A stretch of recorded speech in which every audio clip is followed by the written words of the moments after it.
আসসালামু আলাইকুম। ওয়ালাইকুম আসসালাম। কেমন আছো? জি ভালো আছি। ইলেকশন করতেছি, শুনছো বোধহয়। জি শুনছি। এইবার আপনি পাস করবেন। এইবার আপনি পাস না করলে আমি আমার এই দুই কান কুত্তারে দিয়ে খাওয়াবো। হুম, সবাই এরকমটাই বলে। এই মনির, তোর উপরে এক গ্লাস দুধ দিয়ে যা।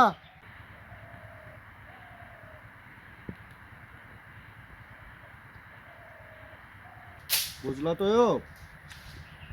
এই বছরে আমার সময়টা ভালো যাইতেছে।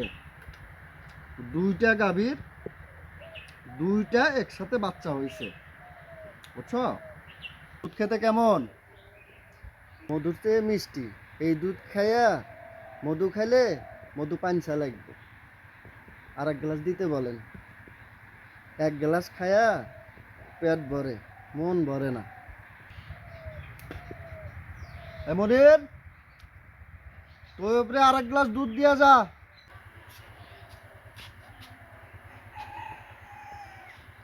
হালার ঘরে হালা, তুই দুধ খিলাস আর মধু খিলাস, তুই এবারও ফেল।